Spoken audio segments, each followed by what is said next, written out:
Wardell Stephen Curry II, a guy that's highly touted as the greatest shooter the NBA has ever seen. A guy that people say changed the game of basketball. And most recently, a top 10 NBA player. Well, I'm going to tell you why all three of those claims are a bit fugazi. But before that, roll the intro.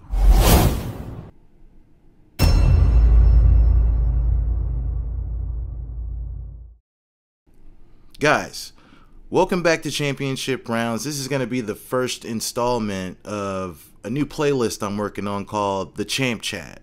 And not surprisingly, the first subject matter is one Steph Curry. A lot of controversial claims have been made on his behalf based on his body of work in the NBA. But before I get into that, as always, guys, hit that like. And if you're new to the channel, make sure you hit the subscribe and ring that bell so you don't miss a drop. All right. So there's three major claims here to the Steph Curry brand, if you will. The fact that he is the greatest shooter of all time. The fact that he changed the game of basketball. And the fact that he's a top 10 player all time. I say fact, but I'm using that shit very, very frivolously. So I'm just going to break down each tier, if you will, and then you tell me what you think in the comments afterwards. All right? So let's get to the number one. The greatest shooter of all time. Wrap your head around this. So, what if I told you the greatest shooter of all time isn't even top 10 percentage-wise in the regular season? What if I doubled down and told you that the greatest shooter of all time is barely top 50 in the playoffs? Would you believe me? If you didn't know who I was talking about beforehand, would you automatically, you would say there's no way. How can you be the greatest shooter of all time when you're not even in the top 10 of percentage-wise of shooters? And you're barely in the top 50 in the playoffs. It's wild, but it's true. It's all fact. I know that everybody thinks that I'm just a Steph Curry hater because I don't agree with a lot of the claims made for Steph Curry in this being the greatest shooter of all time. The defense on that is, well, Steph Curry has shot a lot more than everybody else. Okay, well, what if I told you that there was a player that retired with the number 11 all-time three-point shots attempted, and he's number 10 percentage-wise all-time? Yes, that player exists. It's Kyle Korver. And I know a lot of you guys are like, well, Steph is way more important to his team than a Kyle Korver. So that leads me to the question I'm going to ask on this tier. How important is percentage, and does having the most of something mean you're the best? People say that Kevin Durant is a better scorer than Steph Curry. Well, LeBron is potentially going to break Kareem Abdul-Jabbar's scoring title record next season. So would you say that LeBron James, when he does that, when he accomplishes that feat, is the greatest scorer of all time? If your answer is no, why not? He would have the most points in the history of the game. Isn't that what scoring is? How come it's not no? How come he's not? He's got the most. He's got the most points. He's got to be the greatest scorer, right? No, he's not the greatest scorer. He's definitely one of the greatest players to ever play the game. The greatest scorer? No. But he's got the most. Steph Curry has the most three-pointers made. So that's why people call him the greatest shooter of all time. It's not because he has the best percentage. He doesn't in the postseason or the regular season. But he has the most three-pointers scored. And they made a whole big shebang of it when he passed Reggie Miller, when he passed Ray Allen. Well, I'm going to throw it to another sport. Emmitt Smith, the most rushing yards in NFL history. The most rushing touchdowns in NFL history. Is he the greatest running back in NFL history? No. He's not.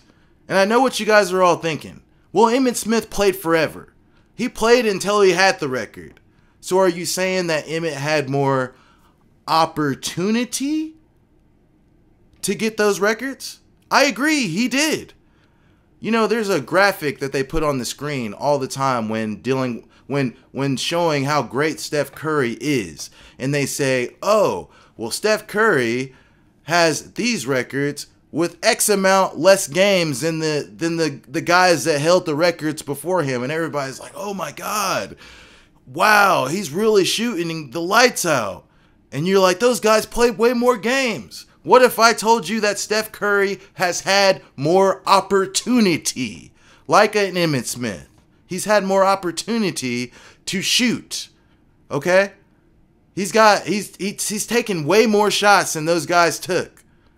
But because those guys didn't take as many shots as Steph Curry, even though they have a better percentage shooting the ball than Steph Curry, because Steph Curry was able to shoot more, he's the best shooter of all time.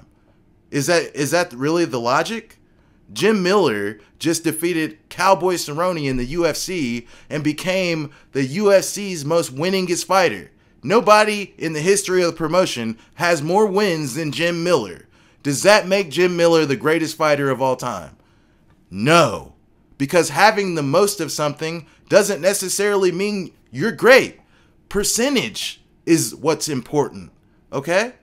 Like my dad told me when I was going into my freshman year of high school, son, your freshman year is the most important year of them all.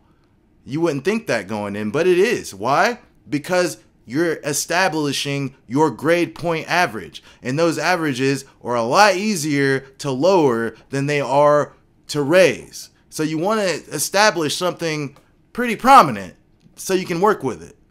So with that being said, average is what is important here. Average is what breaks down what X player has over Y player on different axes. Average.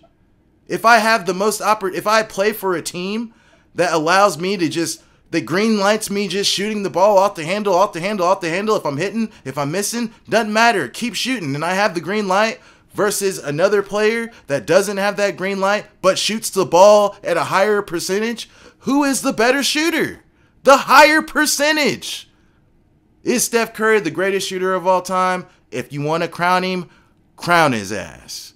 But he's not top 10 all time percentage in the regular season. He's barely top 50 in the postseason percentage wise. Yeah, here's a stat for you.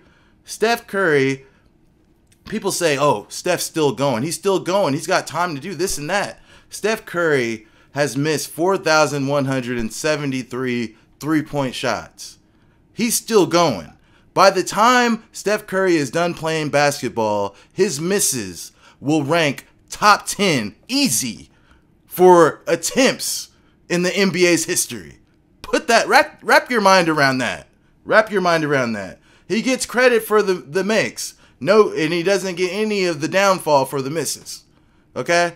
Wrap your mind around that. Top 10 for his misses is when he's done is gonna rank, in that threshold for just attempts. Wild. And probably makes, to be honest with you. What else do I got here? Steph and Klay Thompson are number 1 and number 2 for three-pointers made in the postseason, because they're shooting more than anybody ever has. These are NBA players. You don't think that a Kyle Korver, a Ray Allen, you don't think if they were able to shoot and shoot and shoot and shoot, and the offense was designed around getting them open and getting them shots, they're shooting at a higher percentage, so do the math. You don't think if they were able to take X amount of three-pointers a game, a year, that they would be hitting a ton of them? Of course they would. They were really great shooters, but they didn't have the opportunity that Steph Curry's had. So why, because Steph Curry has the greatest opportunity, does he automatically get anointed as the greatest shooter of all time when his averages fall out of the top 10? And when it matters most, you're barely top 50 in the playoffs. And that's probably why you have one NBA Finals MVP. Just saying. Yes, in the playoffs, Klay Thompson shoots the three ball much better than Steph Curry. That's just facts. Check the numbers. So let's get on to point number 2. Steph Curry changed the game of basketball. I can't think of a more fraudulent claim if I tried to conjure one up out of sheer fantasy. I couldn't think of a more egregious statement. Steph Curry changed the game of basketball. Okay, so Steph Curry, I got something here. Steph Curry hits the most three-pointers in a single season, 272, in the 2012-2013 season. Okay? His 4th season in the league. 4th. Okay? 4th. All right? So in that season, they lost to the Spurs in the second round, a better team. Were they shooting the three ball off the handle? No. Miami won the championship. Were they shooting the three ball off the handle? No. And 12 teams shot more three-pointers than the Golden State Warriors. 12. Count them. Steph also set a record for the most three-pointers attempted that season with 600. The writing was on the wall, people. 600 damn threes. Record. He set 2 records. They talk about how many he made. They don't talk about how many he took. Okay, because he missed more than he took. Do the math. He missed more than he made, I mean. So they don't talk about the 600 record. They talk about the 272. Great. Record. Okay, so he shot 600 that season. He shoots around 800 today. Like, you know, in the last few seasons, he shoots a rough average of 800 threes.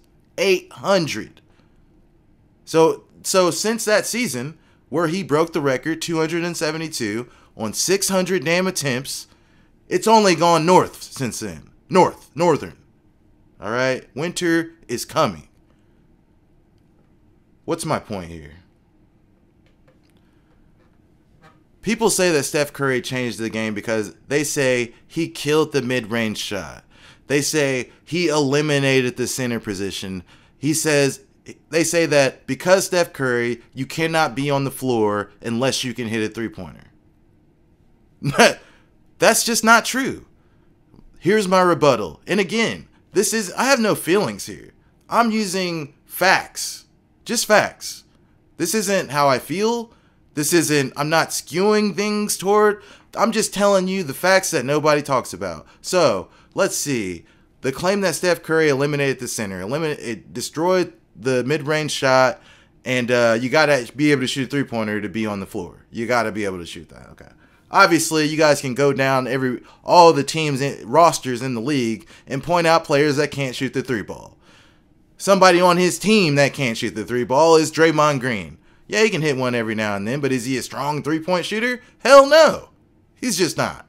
So let's not try to pretend like he is. He's not a strong three-point shooter, and that's why they sag off of him on the three-point line and almost dare the man to shoot. All right. So, with that being said, 7 of the last 10 MVPs of the league were not strong three-point shooters. You think Giannis was a strong three-point shooter? Well, he's won 2 MVPs. You think Nikola Jokic is a strong three-point shooter? And I know what you guys are thinking. Oh, they can hit the three. Yes, they can hit the three. Are they a strong three-point shooter? No. Is that the premier point of their games? No. That's your last 4 MVPs of the league. Back-to-back for Jokic. Back-to-back for Giannis. Not strong three-point shooters. Okay, and I said 7.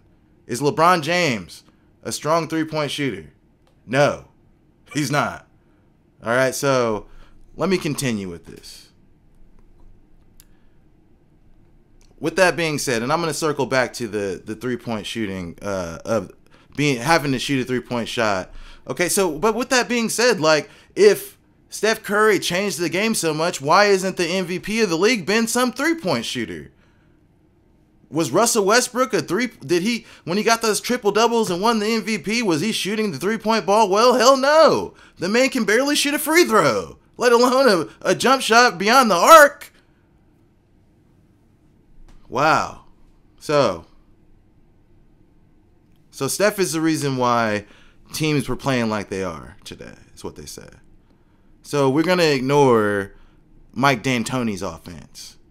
The offense that was predicated on high volume shooting, 3-point shooting, kicking it to getting the wings open, finding the open man, and playing the, as D'Antoni put it, the unguardable offense. Where one of those guys is going to be open for a 3-point shot. Google it, YouTube it. That was his offense. 3 points, heavy, maximize possessions. Okay, so I guess, and this was before Steph's time, obviously. So let's expand on that. The 2010-2011 Mavericks won the title, before the Warriors with high volume 3-point shooting. Hell, look at that roster. Stacked with 3-point shooters. Stacked. Jason Terry, Sean Marion, Dirk, JJ Barea. I don't need to catalog every single member. I think even Jason Kidd was on the team. I don't need to catalog every player. 3-point shooters. They shot their way to an NBA title and upset the Miami Heat. Okay? Did they say that the Dallas Mavericks changed the game at that point? No. Even though they killed the game shooting the 3-point shot all the way to a damn title. The 2008-2009 Orlando Magic. Dwight Howard, whom was everything to the Orlando Magic that Golden State wanted Andrew Bogut to be. And look at that squad. It was Dwight Howard surrounded by shooters. This isn't my feelings. I'm not making this up. They were predicated on shooting the 3-ball. And Howard fit perfectly. He was killing the game from a rebound perspective. So when those shooters missed, he was getting offensive boards, either creating second chance shots for himself or another 3-ball. Think about it. 3 balls. Shooting a lot of 3 balls. And of course, they went to the NBA Finals with that game, with that style, and got beat by the Lakers. Shooting a lot of 3s. But somehow, these 3 franchises, the Suns, the Mavericks, the Magic, shooting tons of 3s. But somehow Steph Curry, whom took off after all 3 of those events, gets credit for changing the game in that regard. Because he's shooting way more. Hey, you guys give him the credit. I'm just telling you. Like, I'm not making this shit up. Like, look at the rosters. Look at their numbers. Look how many 3-pointers they were shooting. It is what it is. What else do I got here? Here's my question. What did Steph Curry actually change about basketball? And should we really give him all the credit for the high volume shooting in today's NBA? Okay, so Michael Jordan changed the game of basketball with the Jordan rules. Shaquille O'Neal changed the game of basketball from the structure of the goal, the hack-a-shack, and zone coverage. These are actual, tangible things that you can point to and be like, yes, this is how this player changed the game. X, Y, and Z. I can show you. You can look at this. It's tangible. I can show you the report on it. You can Google it to see exactly what was changed about the game of basketball. Jordan, Shaq, whom are the only 2 players in NBA history to win back-to-back-to-back NBA Finals MVPs. So, when I just told you what those 2 players changed about basketball. When we look back at Steph Curry and people say he changed the game of basketball, are we really going to say, oh, well, he's the reason people shoot more now? Really? Does that sound dumb to anybody else? Seriously, really? He's the reason people shoot more. Did he meet with the heads of each franchise and be like, look, you guys are going to start shooting more now. Look what I'm doing. Or did they do it on their own? Look, the Golden State Warriors are achieving great success playing this style of basketball. So let's see if we can replicate that. You think every franchise has the personnel to accomplish that? Do you think that they are taking that into account when they're drafting? I'm sure to a certain point. I'm sure to a certain perspective. But the Golden State Warriors, they won titles being the best shooting team in the NBA. Why is nobody else? Why has nobody else been the best shooting team in the NBA and won the title? The fucking Clippers have been the best shooting team, three-point shooting team in the league the last couple seasons, and they've not won diddly. Oh, they're injured. Oh, they're injured. Give me a break. So my question leaving that is, you know what I mean? What did Steph Curry really change about basketball? And why were the last 4 MVPs forwards and centers? I mean, really, why? If the game of basketball has changed that much by Steph Curry because of the shooting, why are the MVPs Giannis Antetokounmpo and Nikola Jokic? And you know who they were trying to say was going to be the MVP before they gave Jokic back-to-back? Joel Embiid. Joel Embiid. Another fucking center. Steph changed the game of basketball. Show me exactly what he changed about basketball. Did he invent the three-point shot? No. Did he paint the three-point line on each court his damn self? No. He shoots the ball well. Wardell Stephen Curry II. Del Curry I shot the ball well. Seth Curry shoots the ball well. What am I missing here? Because Steph gets to shoot more than any other player has historically, he changed the game? He's the best? I don't get it. But we're moving on to the third point. Is Steph Curry top 10 of all time? Well, here's my top 10. And this is actually 11 players. Kind of like the Big Ten. Going a little over the mark. But people like to, finagle this player in and put that player out and so on and so forth. So here we go. You got Michael Jeffrey Jordan, the consensus greatest basketball player of all time. And the guy everybody, puts in competition with him for that spot, LeBron James. All right? So obviously they're on the list. Larry Bird. Irving Magic Johnson. Kobe Bryant. Shaquille O'Neal. Yes, the back-to-back-to-back finals MVP. The 10-time leader in points per game. The 10-time leader, NBA leader in field goal percentage. He led it for 10 years.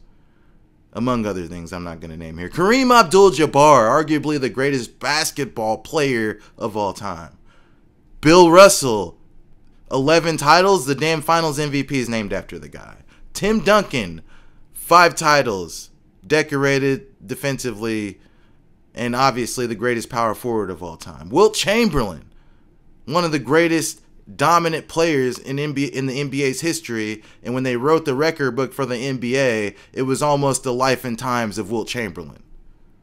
Hakeem Olajuwon, a guy who revolutionized the center position, a guy that was a true center with guard-like movements.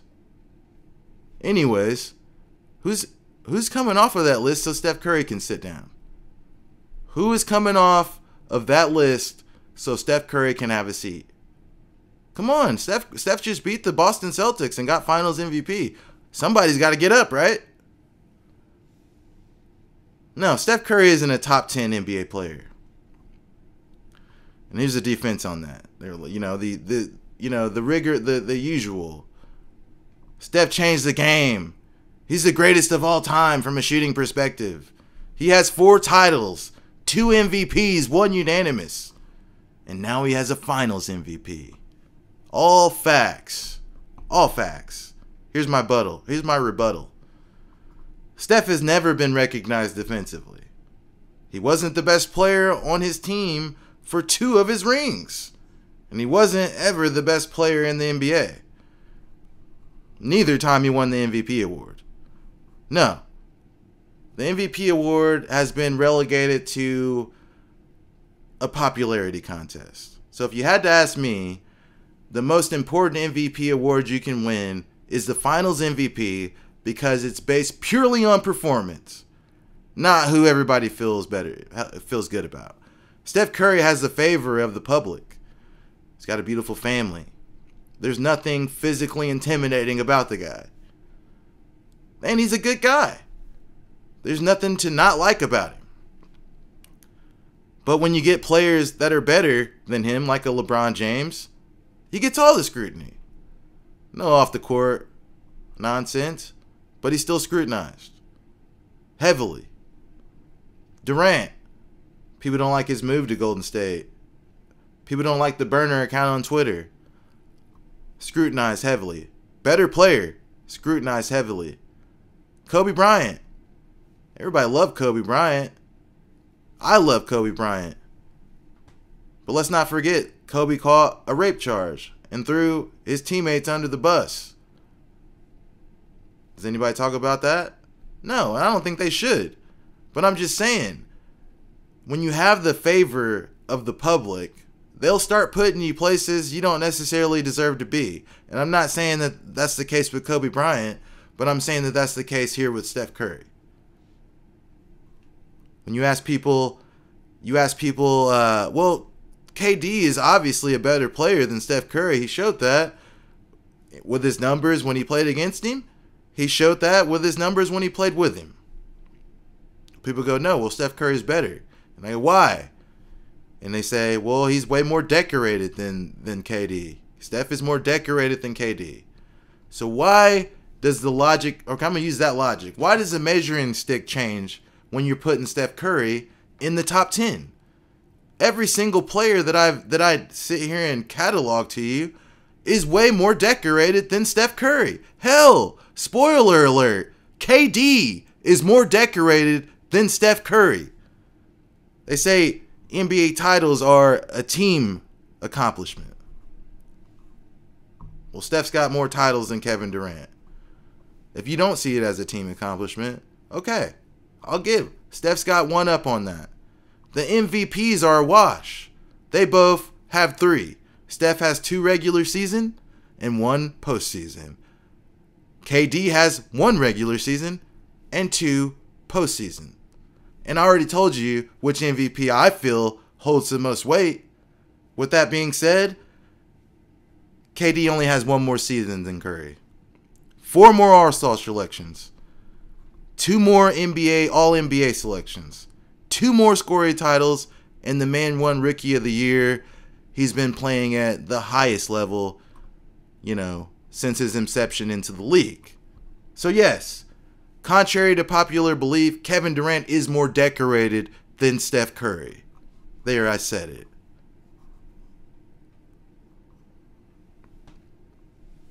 Are feelings more important than numbers from a historical standpoint? Because you like a player more than you like another player? Does that make this player better? You feel like this player did the things the right way and this player didn't necessarily do things the right way? Does that make this player better? Popularity contest. But Steph Curry top 10. I'm going to leave with this thought. Is Steph Curry the best scoring point guard? Is he a better scoring point guard than Allen Iverson? No. Allen Iverson led the league in scoring 4 fucking times. 4. And as it sits today, scores more points a game than Steph Curry. So no, he's not. Even with all the threes, all the 3 balls that Steph Curry drains, shooting 800 a damn season, still not scoring more than Allen Iverson a season or for a career. He's not. Look it up. Is Steph a better passing point guard than Magic Johnson, Stockton, or Paul? It's not close. It's not close at all. He's not even in the neighborhood. The numbers don't lie. And lastly, is Steph a better defensive point guard than a Gary Payton or a Chris Paul? People go, Chris Paul? Do you see how many times Chris Paul led the league in steals? How many times Chris Paul's been recognized defensively? I think like 9 times. Yeah, check that for me. I think like 9 times Chris Paul was selected defensively. And Gary Payton's the damn glove. Let me go ahead and answer that for you. No. So he's not the greatest scoring point guard. He's not the greatest passing point guard. He's not the greatest defensive point guard. But he's top 10 all time somehow. Make it make sense. Guys, thanks for watching. As always, like, share, comment, subscribe. I'm interested to see, or to read rather, what you guys have to say on this. But again, thanks for watching. See you guys on the next one. Until next time, stay frosty.